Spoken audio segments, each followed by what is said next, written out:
아멘. 오늘로써 40일 여정 중에서 반환점, 해프웨이 포인트를 지났습니다. 우리는 예배를 드릴 뿐 아니라 또 하나님 앞에 계속해서 예배하는 가운데 우리는 그냥 예배자로 주님 앞에 나아가기만 하여도 그 모든 시간 안에 예배 가운데 역사하시는 하나님의 특별한 은총을 20일 동안 이미 경험하셨을 줄로 믿고요. 남은 날들 동안에 그 은혜와 은총이 더욱더 넘치리라 믿습니다. 할렐루야. 어제 오병이의 말씀을 함께 나누었습니다. 해는 저물고 빈들에서 있었던 일이죠. 그들이 그 상황 속에서 배불리 하나님 예수님의 기적으로 배불리 먹을 수 있었습니다. 그런데 이제 예수님께서는 그들을 이제 집으로 돌려보내십니다. 왜냐하면 거기서 이제 잘 수는 없지 않습니까? 배고픈 거는 예수님 해결해 주셔도 거기서 막 지금 자면은 좀 곤란하니까요. 그리고 제자들을 배를 타고 먼저 건너편으로 이렇게 보내십니다. 제자들은 배 타고 건너편으로 빨리 보내시고 예수님은 어디로 가십니까? 46절에 보니까 무리를 작별하신 후에 기도하러 어디로 가신다고요? 산으로 가시니라. 무리를 작별하신 후에 어디로 뭐 하러 가신다고요? 기도하러 가신다고요. 오늘 말씀의 제목을 반드시 기도해야 됩니다로 정했습니다. 왜 자꾸 이렇게 기도를 하시는지 모르겠습니다. 이분은 사실 예수님은 기도하실 필요가 없는 분 아닙니까? 그런데도 이렇게 기도하실 때는 반드시 중요한 이유가 있는 줄로 믿습니다.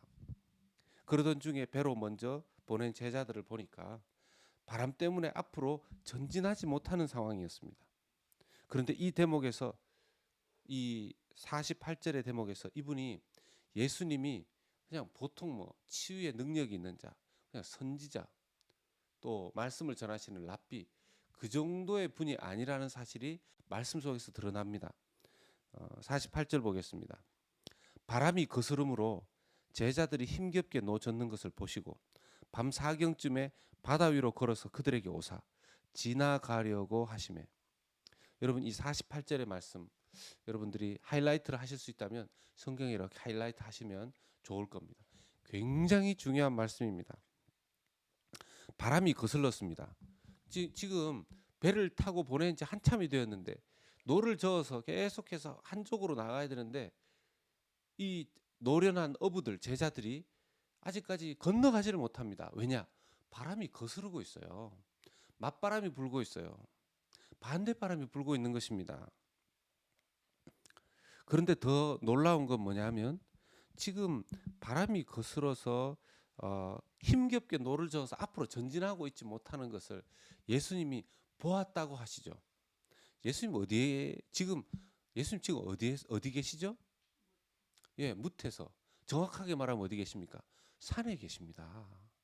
산에서 기도하고 계세요. 여러분 무태서 육지에서 그 중에서도 특별히 그 산기도하고 계시는 상황에 바다에서 바닷바람이 이 반대로 맞바람이 불어서 힘겹게 노젓는 모습이 이게 보이는 겁니까? 어떻게 이게 보입니까? 이분은 뭐 천리아니십니까? 이건 보통 분이 아니신 거죠. 그것도 때가 어느 때냐면요. 밤 사경이에요. 낮도 아닙니다. 밤 사경이라는 표현은 로마식 시간 표현인데요. 새벽 3시에서 6시를 의미하는 것입니다. 여러분 새벽 3시에서 6시면요. 깜깜합니다. 안 보여요. 바로 앞도 안 보입니다. 근데 무태서 그 산에서 기도하시는 분이 제자들이 지금 배에서 노젓고 계시는 걸 어떻게 볼 수 있겠습니까?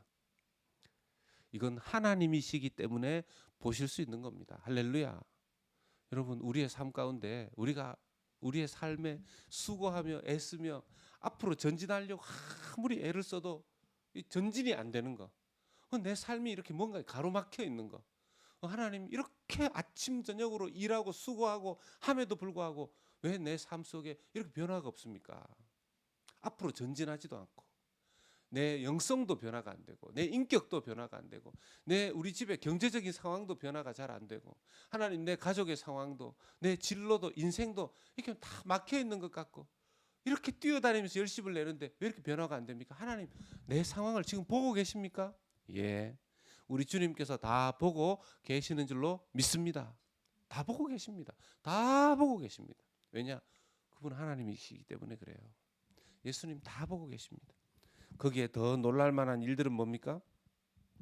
48절에 바다 위로 걸어서 그 제자들에게 오고 계시다는 겁니다. 바다 위로. 여러분, 사람이 바다 위로 어떻게 걷습니까? 무슨 수상스키 타신 것도 아니고. 예. 바다 위로 걸어가신다. 이건요, 여러분, 창세기에 보면 성령께서 수면 위에 이 땅을 창조하실 때 수면 위를 운행하셨다 그랬어요. 수면 위를. 예수님께서 지금 이 수면 위를 마음대로 막 걸어 다니시는 거. 이 지금 삼위일체 하나님의 하나님 되심을 이렇게 막 보여주는 거 아닙니까? 거기에 더 놀랄 만한 이야기가 지금 48절에 포함되어 있습니다. 그들에게 오사 지나가려고 하며. 아니, 예수님이 그 노를 젓고 있는 힘겹게 노젓는 제자들을 봤으면 그냥 그 배에 올라타시면 되지 왜 지나가려고 하셨을까요? 여러분, 이 지나가려고 하시다라는 이 말은요, 성경에 몇 군데 등장하지 않는 굉장히 신적인 표현입니다. 우리는 이게 한글로 표현되어 있어서 잘 모르는데요. 이 지나가려고 하신다. 지나가려고 하신다. 이 헬라어로는 파레르코마이라는 단어인데 구약 성경에 이 파레르코마이 70인역으로 이제 옮겨졌는데요. 구약 성경에 이 지나가려고 하신다라는 표현이 몇 군데 등장하지 않습니다. 출애굽기와 열왕기상에 등장하는데 이 출애굽기에 등장하는 이 지나가려고 하신다. 누구에게 쓰여졌는가 잠시 보면요. 출애굽기 33장에 보면요. 모세가 하나님 지금 저 혼자 이 이스라엘 백성들을 어떻게 이끕니까? 너무 힘듭니다. 하나님께서 나와 함께 계시는 거, 하나님이 기뻐하시는 거, 하나님 주의 영광을 한번 보여주십시오. 주님께서 나와 함께 계시고 주님의 영광을 내가 보면 하나님 내가 이 일을 할 수 있겠습니다 하고 모세가 하나님 앞에 간구합니다. 출애굽기 33장 18절에 모세가 이르되 원하건대 주의 영광을 내게 보이소서. 주의 영광을 좀 보여주시옵소서. 그때 출애굽기 33장 19절에 여호와께서 이르시되 내가 내 모든 선한 것을 너의 앞으로 지나가게 하고 19절에 내 앞으로 지나가게 하고 여호와의 이름을 내 앞에 선포하리라. 나는 은혜 베풀 자에게 은혜를 베풀고 긍휼히 여길 자에게 긍휼을 베푸느니라. 할렐루야. 여러분, 하나님께서 자기를 드러내실 때 여러분 인간이 하나님 만나면 죽잖아요. 구약의 때 인간이 하나님 만나면 죽는다고 믿었습니다. 그런데 하나님께서 그렇기 때문에 이렇게 하나님이 지나가시는 것만으로도 자기를 드러내실 때 썼던 신의 현현의 표현이 바로 이 지나가려고 하되 이 파레르코마이라는 단어입니다. 여러분, 예수님께서 이 표현을 쓰셨어요. 내가 제자들 너희들을 지나가려고 하며. 하나님께만 썼던 여호와 하나님께만 썼던 그 표현을 예수님께서 자기 자신에게 쓰시는 겁니다. 이 말은 무슨 뜻입니까? 지금 이 38절 한 절에 나타나는 예수님은 나는 하나님이다. 나는 하나님이다. 나는 랍비도 아니고 나는 선지자도 아니고 나는 어떤 치유하는 능력 있는 그런 정도의 사람이 아니라 나는 하나님이다. 나는 그리스도이고 메시아이고 전능한 하나님이다. 이것을 주님께서 드러내시는 것입니다. 할렐루야. 제자들에게 자기를 다 오픈해서 드러내시는 거예요. 그런데 이 모든 것을 종합할 때 하나님의 하나님 되심을, 예수님의 하나님 되심을 드러내는데 더 재밌는 거, 더 놀라운 사실, 놀라워해야 되는데요. 제자들이 놀라워합니다. 49절에 제자들의 반응이 유령인가? 50절에 놀라고 두려워하고 51절에 마음에 심히 놀라는데요. 52절에 제자들이 이 예수님의 의도를 파악하고 예수님이 하나님의 아들이구나. 예수님이 하나님이구나. 우리와 함께 있는 이 예수님은 하나님이구나. 이걸 깨닫는가? 아닙니다. 52절에 제자들의 영적 상태를 이렇게 표현합니다. 52절 한번 보겠습니다. 이는 그들이 그 떡 떼시던 일을 깨닫지 못하고 도리어 그 마음이 둔하여 졌음이러라.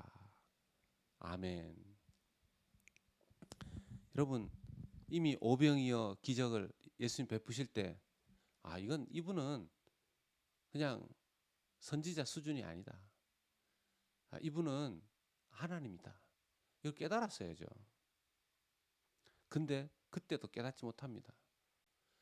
예수님의 손에서 그 기적이, 그 보리떡 5개와 물고기 2마리가 막 그 넘쳐나듯이, 그 넘쳐나는 걸 보면서 와, 이분 도대체 뭔가 이미 깨달았어야죠.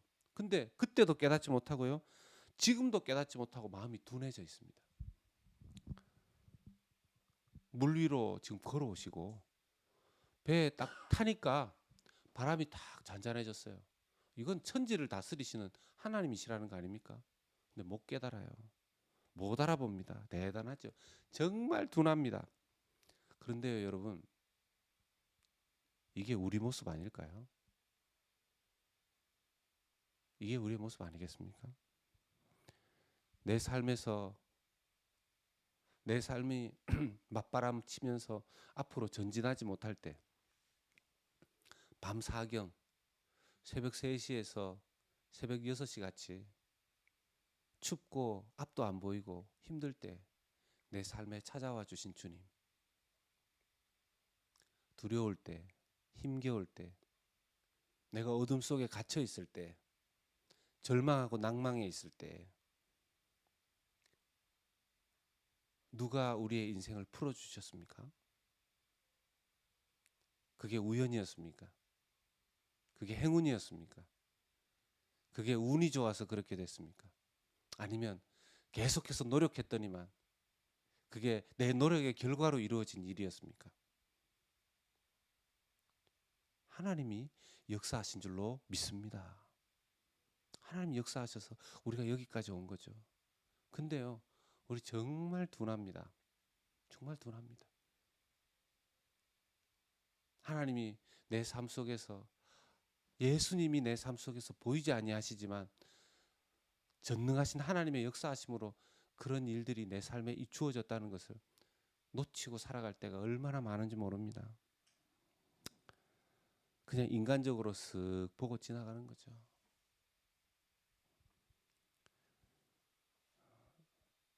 이걸 언제 깨닫느냐 하면요, 예수님이 십자가에서 죽으시고 부활하신 다음에, 성령 강림하신 후에야 깨닫습니다. 이 마가복음을 기록한 마가는, 요한 마가는요, 베드로의 영적 아들이었다고 전해집니다. 디모데가 바울의 영적 아들이었다면 이 마가복음을 기록한 요한 마가는 베드로의 영적 아들이었다고 전해지는데, 베드로로부터 이 이야기를 다 들었던 거죠. 베드로도 언제 이 사건의 의미를 깨닫습니까? 성령 강림하신 이후에. 여러분, 어떤 사건이 일어나고 심지어는 하나님의 말씀을 읽어도요, 우리가 둔해서 깨닫지 못할 수도 있습니다. 나를 향한 말씀임에도 불구하고, 여러분들을 향한 말씀임에도 불구하고. 여러분, 시편을 기록하고 계시죠? 여러분, 그냥 그것은 하나의 시편, 그냥 기록된 걸 내가 뺏겨 쓰는 그게 아니죠. 그 속에서 하나님 말씀하시는 음성을 들으실 수 있기를 주의 이름으로 축원합니다. 여러분, 이 새벽마다 지금 하나님 말씀을 나누고 있죠.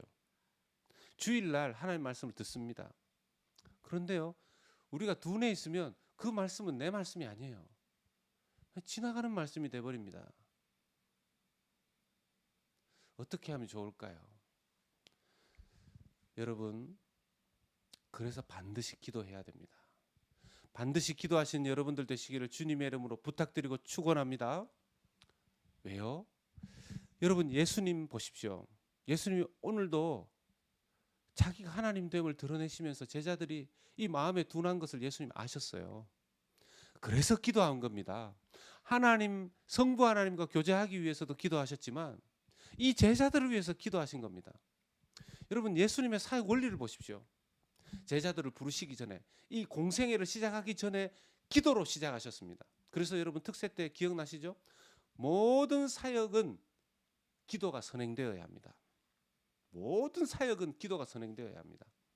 찬양 사역, 선교 사역, 구제 사역, 또 뭐 구역 사역, 모든 전도 사역, 모든 사역에 선행되어야 하는 가장 중요한 first priority 사역은 기도 사역인 줄로 믿습니다. 우리 새로운 교회 우리 동역자들은 새로운 교회는 모든 사역에 앞서서 기도하는 사역으로 갈 것입니다. 그리고 예수님 보십시오. 오병이어의 그 놀라운 사역을 하시고 마무리를 뭐로 하십니까? 기도로 하시는 거죠. 산에 가셔서. 여러분 기도로 시작해서 기도로 끝나는 사역, 그 속에 기도로 시작하고 기도로 끝나는 사역 안에서 우리는 둔해지지 아니하고 하나님의 하나님 되심, 예수 그리스도의 우리 가운데 일하심을 깨닫고 우리의 삶을 살아가게 되는 줄로 믿습니다. 여러분 특세 지금 40이라는 가운데 특세하시면서 달라진 것이 있으십니까? 뭡니까? 영적으로 이제 민감해지고 영적으로 깨닫게 되는 겁니다. 하나님의 일하심을 조금씩 경험하는 거죠. 뭐 그전에는 하나님 일 안 하셨습니까? 하나님 그전에도 우리 가운데 일을 하시고 역사하셨죠. 다만 우리가 둔해서 몰랐을 뿐입니다. 우리가 기도하니까 예배드리니까 우리의 영의 세포가 깨어나면서 우리의 영혼에 잠자던 우리의 영혼이 깨어나면서 아 주님이 그렇게 하셨구나. 주님께 간구하면 되는구나. 영적인 세포들이 살아나게 되는 줄로 믿습니다. 하나님이 우리의 삶에 역사하시는 게 말씀으로 깨달아지고 삶 속에서 동행하게 하시는 것이 깨달아지면 담대해지고 감사하게 되는 것입니다. 그런데 이 모든 시작과 끝에 반드시 기도가 있어야 된다는 사실을 명심해야 될 줄로 믿습니다. 여러분 내일 주일입니다. 예, 요즘 막 예배드리다 보니까 주일이 금방금방 오죠. 여러분 내일 주일 예배를 위해서 반드시 오늘 기도하시기 바랍니다. 놀라운 주일이 될 줄로 믿습니다. 주일 말씀을 전하는 저를 위해서 기도해 주십시오. 하나님의 음성을 듣게 될 줄로 믿습니다. 찬양을 위해서 기도해 주십시오. 또 기도자를 위해서 기도해 주십시오. 주일 예배를 위해서 여러분 많이 기도해 주십시오. 그리고 내일 주일 지금은 이제 오후 7시에 좀 잡혔는데요. 저는 좀 시간이 좀 더 일찍 당겨지기를 바랬었는데 좀 잘 안 됐나 봅니다. 우리가 지금 예배 처소 거기에 직접 가서 그 셀러 되시는 건물 오너가 거기 건물 이렇게 문을 열어주기로 하셨어요. 그 안에 들어가서 우리가 기도회를 하려고 합니다. 기도회를 기도로 시작하자는 거죠. 일단 내일 오후 7시로 잡혔는데 시간이 되시는 분들 아니 시간을 내셔서 오시기 바랍니다. 거기서 우리 함께 기도하십시다. 정말 주님 우리에게 허락하시기를.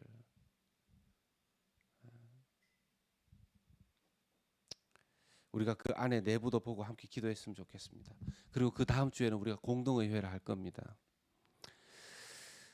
제자들은 하나님이신 예수님이 그렇게 드러내어서 나는 하나님이다. 에고 에이미 라고 보여주어도 깨닫지를 못했습니다. 우리가 그렇게 둔하게 살지 않으려면 제자들처럼 둔하게 살지 않으려면 반드시 뭐 해야 된다고요? 기도해야 됩니다. 기도해야 됩니다. 삶과 사역의 모든 시작과 끝을 기도로 시작하고 기도로 맺음하는 모든 성도님들 되시기를 우리 새로운 교회 우리의 사역들 될 수 있기를 주님의 이름으로 간절히 축원합니다. 아멘. 아멘. 우리 기도